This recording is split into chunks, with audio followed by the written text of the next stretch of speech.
Okay, on your textbook, page 33, you will find like a table. In this table, you will find that is separated into 4 parts. In the first part, you will find the simple sentence. And then whenever you go down in each column, you will find that this simple sentence is turned into a more complicated one. So let's read each row to find the change that happened to each one of the sentence. So this means that we are working on only one sentence. Let's read the first one. Yusuf, read the first one. Simple. The first one, the simple, yes. Simple with independent clause. I read the example only in blue.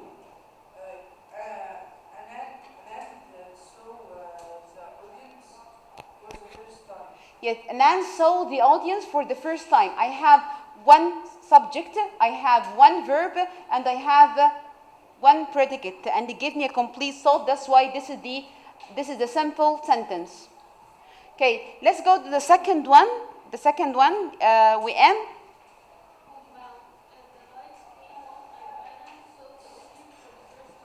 Now, how many parts did I add to the first one?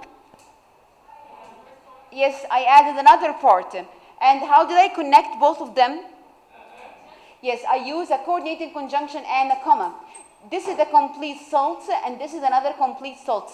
The lights came on. This is an independent clause.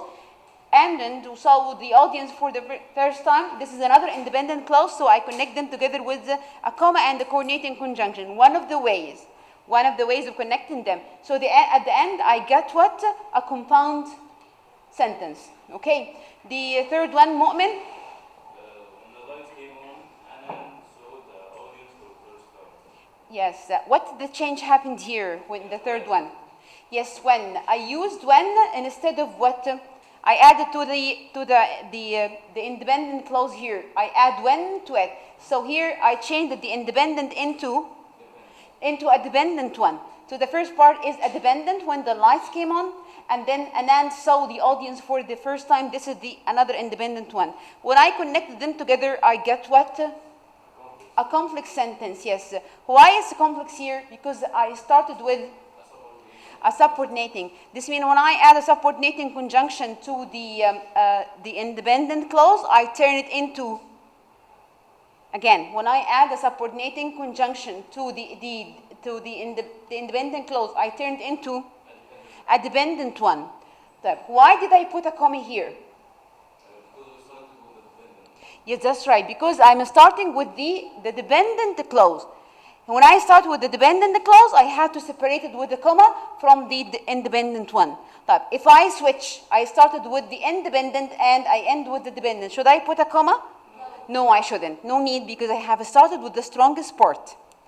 Great. Let's have the fourth type or the fourth example. Ali, read.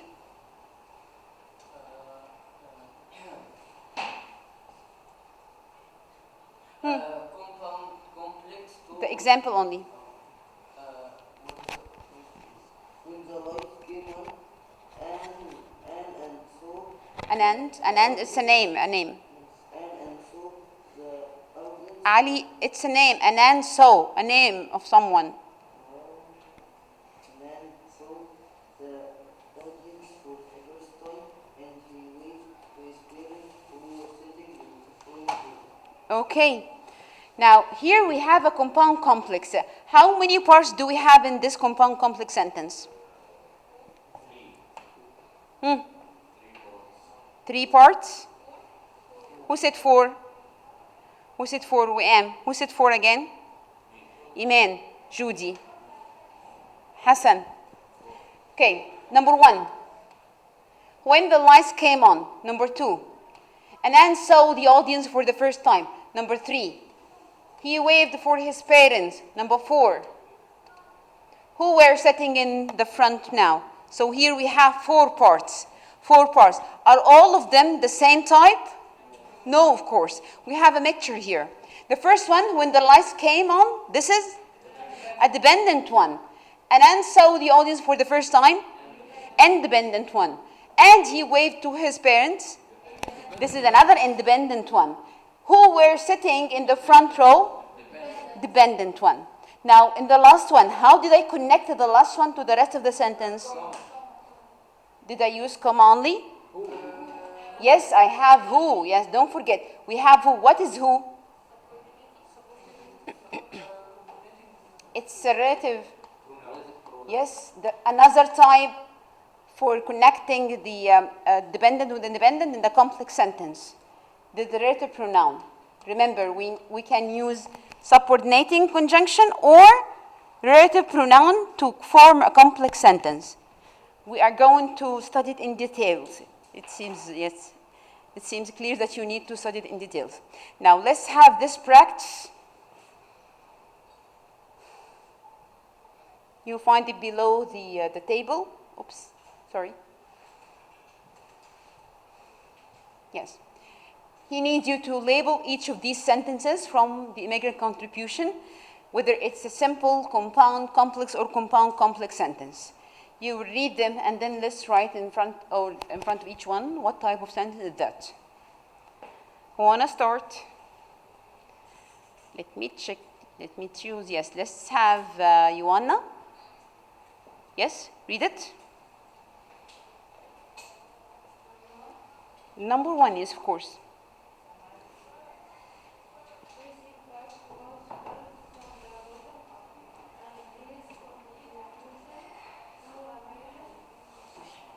Institutions.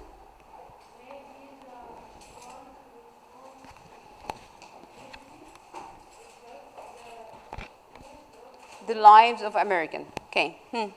This impact was felt from the bottom up, and these contributions to the American institutions may be the ones which most intimately affected the lives of all Americans. What type of sentence is that? Yeah, so the first part, this impact was felt from the bottom up. The second, and these contributions to the American institution may be the ones. And the third,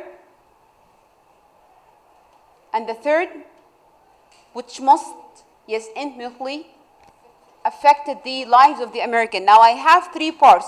Look at the conjunction between them.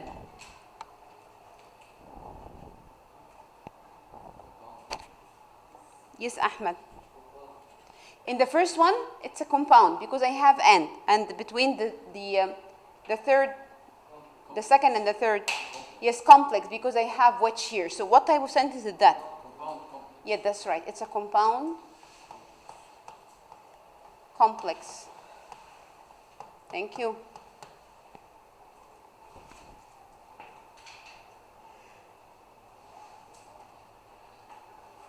Muhammad, the second sentence.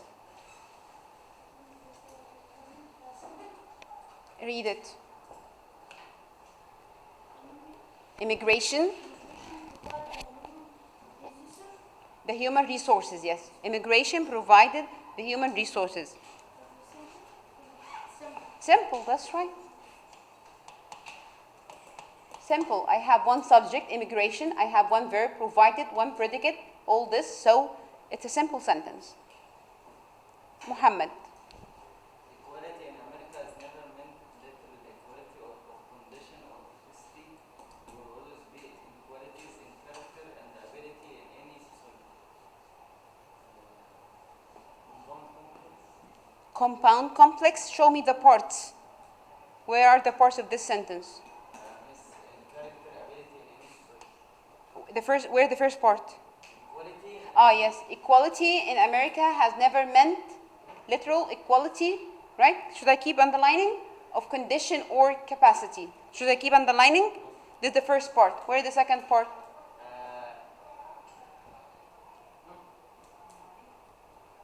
There will always be inequalities. There always be inequalities in characters. Should I keep underlining? And ability in any society. We have two parts only. The way of connecting them. How did we connect them together? This is the comma. Semicolon. This is the semicolon, huh? So it's Semicolon. should I throw you with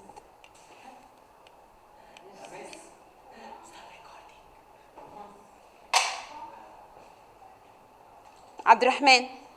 Yes, compound. Excellent. Why? Because I have a semicolon connecting two independent clauses together. Oh, wow.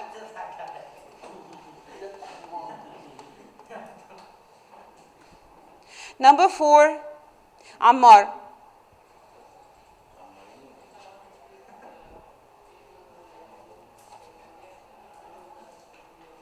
We can only speak of people whose roots in America are older or newer.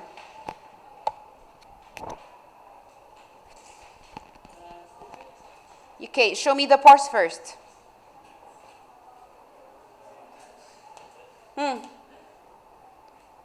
He said it, complex. Simple. He said complex. He will give me the reason why did he say complex. Okay, when his answer is wrong, so tell me that's why it's simple. Where are the parts? Let's start. We can only speak of people. With the second part. Whose roots in America are older or newer. Where is the conjunction? How do they connect the two parts? Ahmed. With whose? What is whose? Relative pronoun. This means this is a dependent and this is independent. So what kind of sentence is that? Oh, complex. It's complex. Yes. Again, it's all the people said. Complex. Again and again and again. Again and again. Yes. You have to answer. Answer in your book. You have first, don't look for the conjunction. Look for the parts. Separate the long sentence into parts. And after that, you have to find the conjunction. What kind of conjunction did I use? Each part can stand alone or not.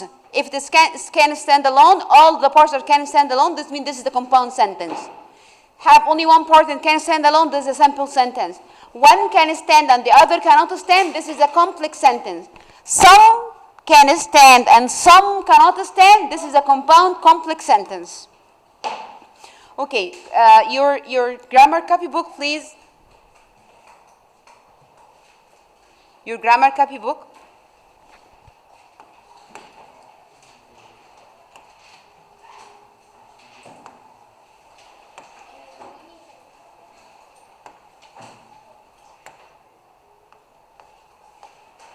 Write the date.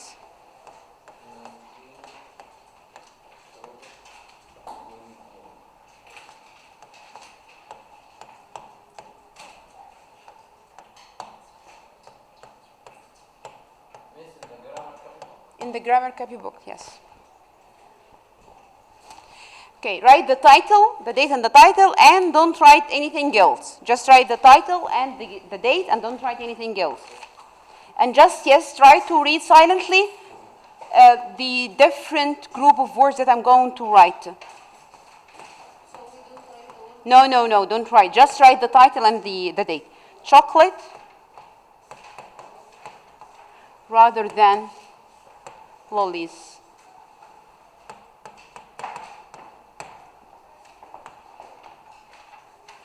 Dogs. Don't write in your copybook, just read it. Dogs, yes, dogs bark. Time. Don't write of departure.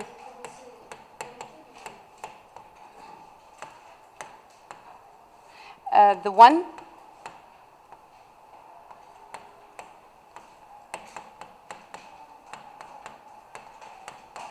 With the little boy.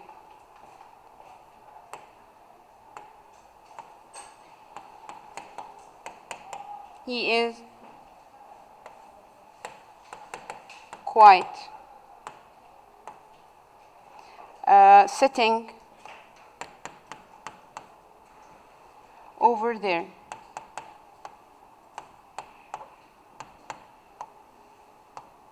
Okay, look at those examples or all those groups of words, each one preceded by a dot. It's a separated group or separated whatever the name that we're going to know later on. Anyway, Read each one of them or each color and tell me which one of them makes sense for you. Your hand, okay? Tell me which one of those gives you complete thought or gives you a complete meaning. First one. I need your hand.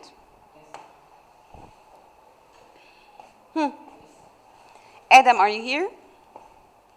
Are you here? Yes, tell me which one gives you a complete thought or a complete meaning.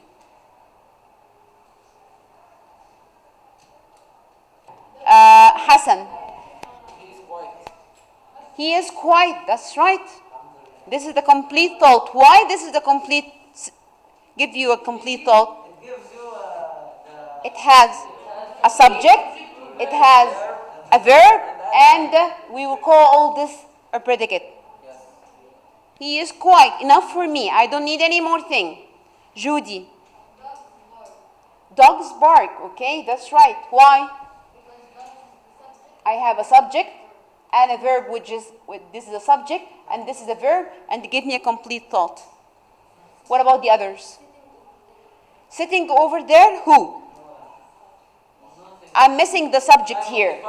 I'm missing the subject here. The one with the little boy. I'm missing the verb here. Time of departure. I'm missing the verb here. Chocolate rather than lilies. I'm missing the subject and the verb. All of the thing that I'm putting, yes, the cross in front of them, they are missing something, so each one does not give me a complete thought. This is the difference between a clause and a phrase. This is the difference between a clause and a phrase. The difference that the clause, this is the one, is a clause, and this one is a clause, where the others are, all of them are phrases.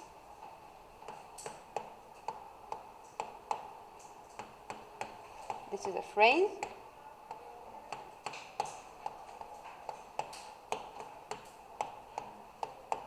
So, from the showing you both of them in front of you now, Adam, what's the difference between the clause and the phrase? The clause give me a complete sentence.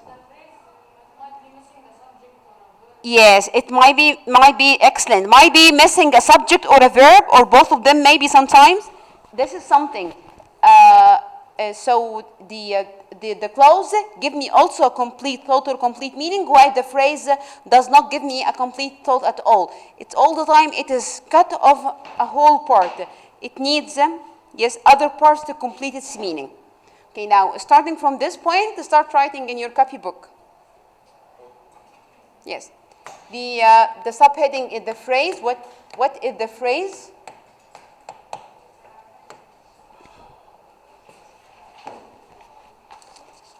The phrase is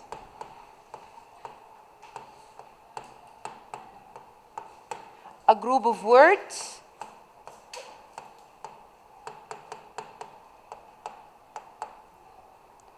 without a verb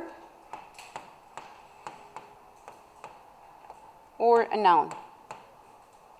Sorry, or a subject.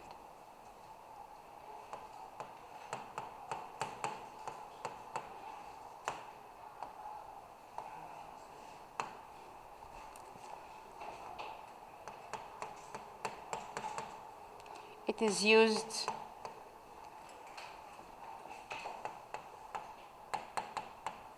What is the use of the phrase then in a sentence if it doesn't have a subject and a verb? It is used to give me information about the verb or the subject. It means that the phrase modify or describe the subject in a sentence or the verb in a sentence. It's according to the type of the phrase. Do you know we have a lot of types of phrases? To give more information,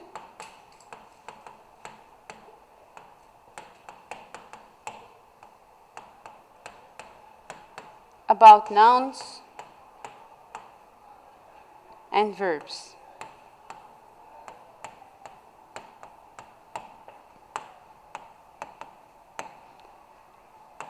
Example?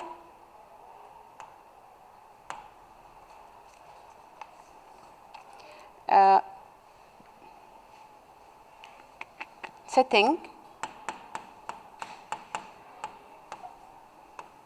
over there.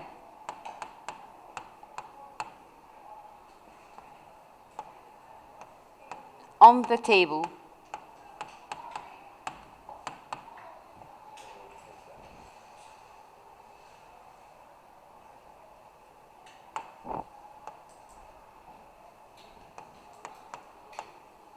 To do homework. Each one of those examples are a different type of a phrase.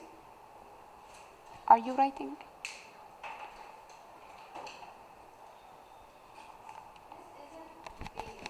Which one?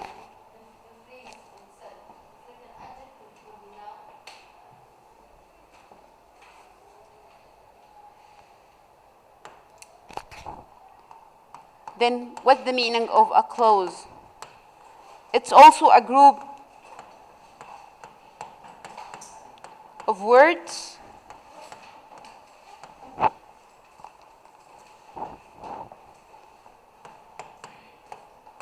that contain,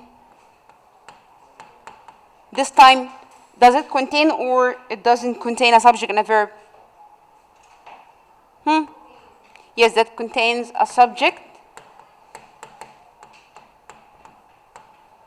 and, yes, this time we call this verb, we call it finite or main verb. I will tell you what the meaning of finite verb. Finite verb, it means that this verb should have two things. To follow or match the subject. Do you remember last year when you studied the subject-verb agreement? You said that all the time the verb must follow or match the subject.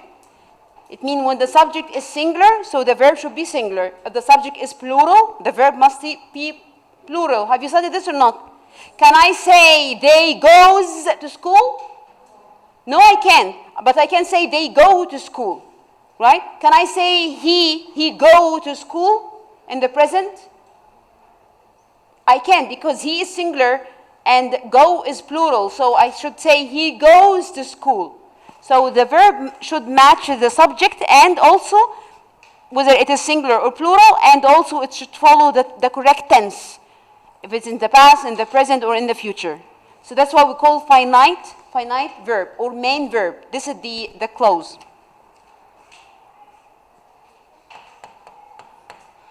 It makes sense, also the clause makes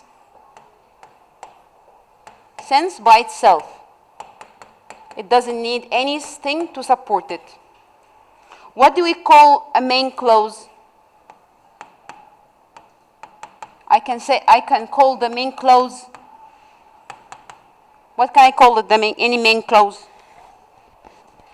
The girl went to school. This is a main clause, right? The girl went to school. I can say it's a main clause and it's yes, excellent, complete, or simple sentence.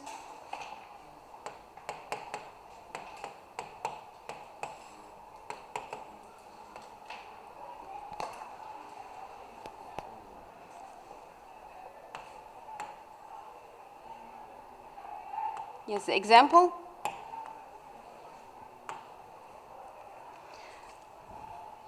Tariq drives.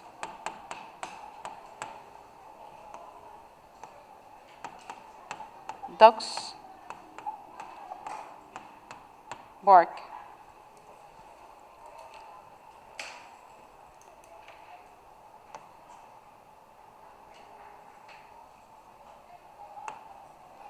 Molly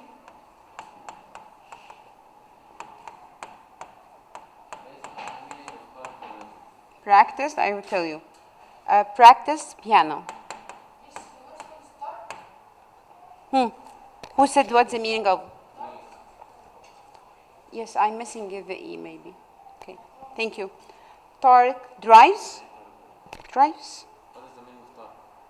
What's the meaning of Hassan? What's the meaning of Hassan? What's the meaning of Wala? Maybe because I lost the E and yes, Adam remind me with it. All those are main clauses, and the same time they are and the same time they are, thank you, simple sentences.